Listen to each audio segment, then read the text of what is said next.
eu acho que você que é evangélico ainda, ou que está dentro do armário, ou que você, por conta do título, achou esse vídeo e falou assim, gente, eu preciso mostrar isso para o ancião, preciso mostrar isso para o cooperador, ou o Braz precisa saber, precisa tomar alguma atitude. Isso tudo que eu estou falando, talvez muitos de vocês que não fazem parte dessa igreja, talvez nem imaginam o que é isso. Então eu vou contar um pouquinho para vocês o que é isso.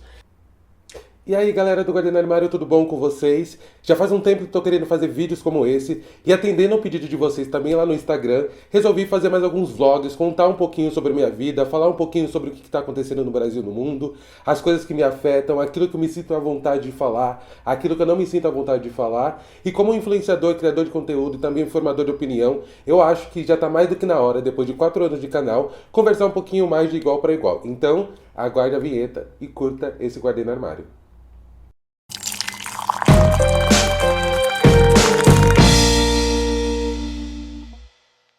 Galera, eu tô aqui hoje para conversar um pouquinho, pra gente trocar uma ideia. Eu sei que minha voz deve estar um pouco fanha, que eu estou um pouco alérgico. Fui pro Rio de Janeiro agora no carnaval. Quem me acompanha nas redes sociais, se você não acompanha, aqui estão as redes, ou aqui, não lembro onde que eu vou colocar. Mas me sigam lá que vocês vão ficar sabendo de muitas coisas que eu ando fazendo.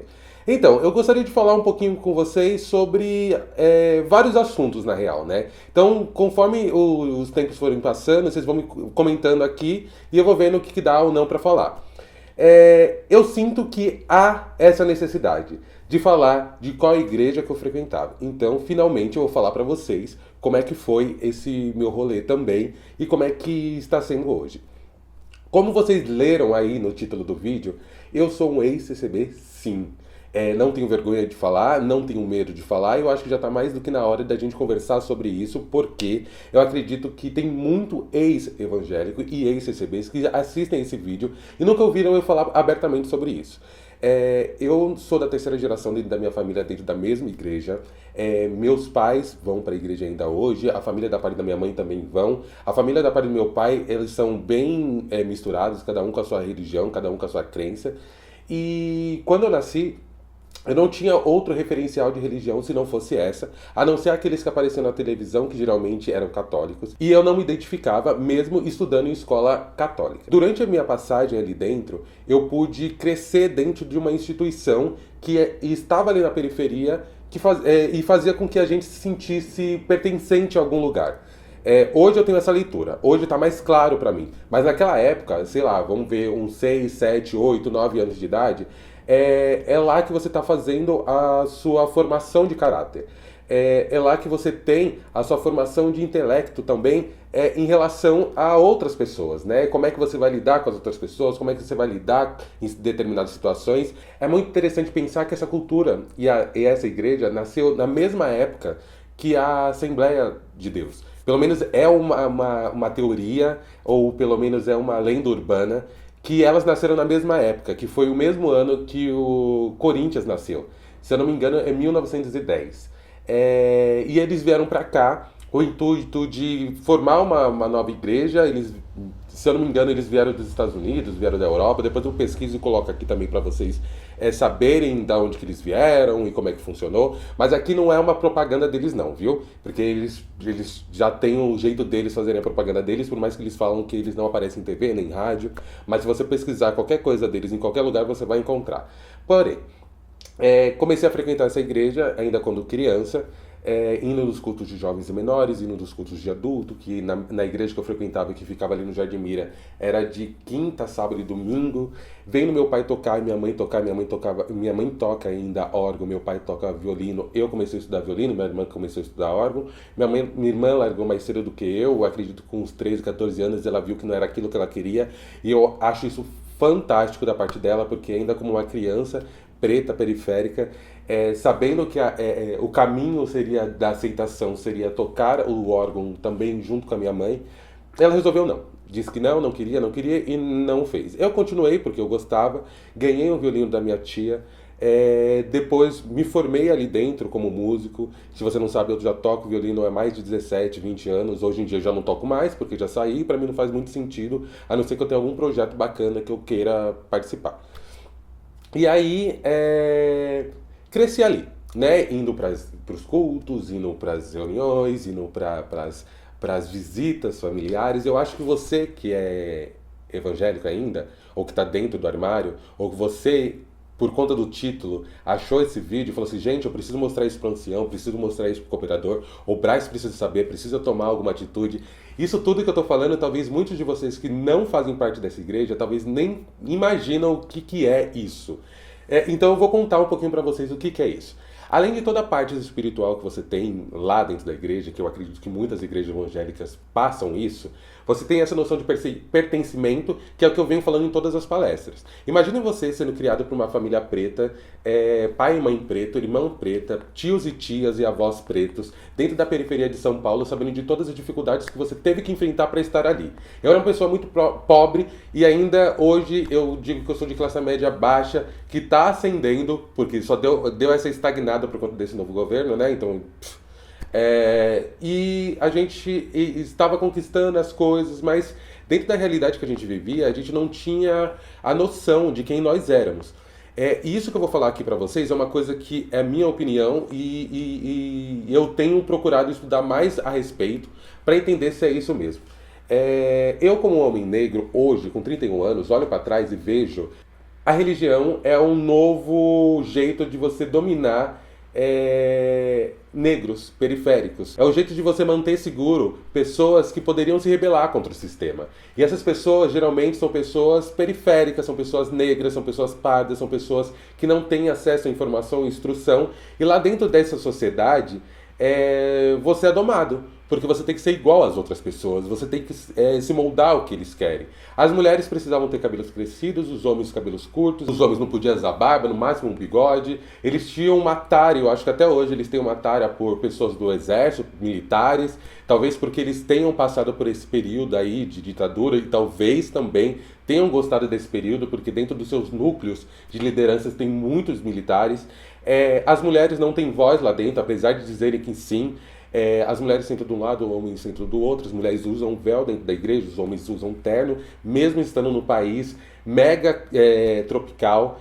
Para mim não fazia sentido a gente ter que usar terno num sábado ou num domingo à tarde, com baita de um calor aqui em São Paulo. Mas foi lá que eu fiz os meus amigos, foi lá que eu fiz, na real, os primeiros amigos, né? Que hoje eles nem são próximos mais e nem posso considerar amigos, porque amigos de verdade são aqueles que sabem sobre a sua vida, aqueles que conversam com você, que convivem com você, e hoje em dia eles não fazem mais parte desse meu convívio. Então, agora que você já entende a estrutura, eu vou te explicar mais ou menos como é que é feita a hierarquia também. Então, eles têm lá o ancião, que é como se fosse um papa, mas são vários papas, mas tem o ancião mais antigo, que é o que fica no Braz, que é a sede dessa igreja. Como toda a sociedade, né, que vive em conjunto, por mais que seja religiosa, elas têm os seus problemas, mas aí vai de como que elas lidam com esses problemas. Eu, pelo menos no período que eu estava lá, o que eu via era passar pano, né? Passar pano do tipo, você não vai mais ter um cargo aqui dentro, mas você vai ficar no banco e aí é com vocês que vocês resolvem. Eu não sei se em todos os casos foram assim, mas pelo menos alguns que eu me lembro agora foi exatamente assim. Os cargos que tem abaixo, né? Ancião, cooperador de jovens, de menores, cooperador de adultos, diácono que cuida de assistencialismo ali dentro, e porteiros, e organistas, e músicos, e isso e aquilo. Tipo, é o que faz a estrutura ali daquela igreja. E eu fazia parte dessa estrutura, fazendo parte dos músicos. E assim, dentro da realidade que eu estava vivendo naquele momento, aquilo para mim era uma proteção. Imagina você crescer dentro da periferia sendo um menino preto. Eu era um menino preto muito magrelo. Quem já foi na minha palestra sabe como é que eu era. Eu não escondo as fotos de como eu era. E eu não tinha referencial, sabe? Na minha casa só foi entrar televisão depois que eu tinha 7 anos. Até em muitas casas hoje em dia, que as pessoas são da mesma religião, ou igrejas que são mais rígidas, geralmente não tem. Eu ouvia em pregações que eu teria que tomar cuidado com escolas e com livros que eu lia para não ser influenciado. Eu preciso contar uma história que ainda quando eu estava no armário, eu já estava na faculdade, eu brigava comigo mesmo e falava, eu não posso ser, eu não quero perder meus amigos, eu não quero perder o amor da minha família, eu não quero ir para o inferno. Eu acho que a maior parte dos nossos medos é pautado na falta de amor do próximo e principalmente por sofrer tanto nessa vida e ter que imaginar que você vai sofrer também lá na frente, seja num futuro utópico de um céu ou de um inferno, ou seja até mesmo aqui na Terra, porque você não sabe até quando que você vai viver.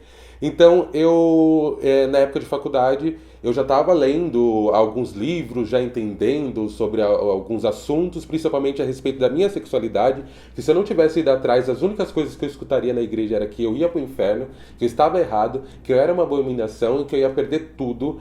E isso fazia com que eu ficasse com muito medo. E eu lembro que quando eu fui para a igreja, justamente no dia que eu tinha acabado de ler um livro, teve uma pregação falando: olha, você não pode ler tal livro, porque tal livro isso, tal livro aquilo. Eu fiquei muito assustado, porque realmente eu tinha lido um livro. Só que hoje, olhando de um panorama geral, imagina você estar numa igreja com mais de 1.000 pessoas.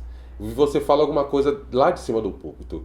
Sem responsabilidade nenhuma, porque eu falo, não existe uma responsabilidade sentimental e psicológica em cima daqueles que pregam para que os seus fiéis entendam. Porque assim, são mais de 1.000 pessoas dentro da mesma religião, da mesma igreja. Ele vai lá e fala alguma coisa, aquela pessoa vai lá e faz um recorte da sua vida e coloca em cima dali as suas expectativas e acredita que aquela pessoa está sendo interpretada por... Deus está se usando dela e ela está fazendo uma interpretação daquilo que ela está vivendo. Durante muito tempo eu acreditei nisso piamente. E a terapia me ajudou muito. E eu acho que muitas pessoas que passaram pela mesma religião que eu, ou que já foram de igrejas evangélicas, sabem o quanto isso é nocivo à nossa saúde mental.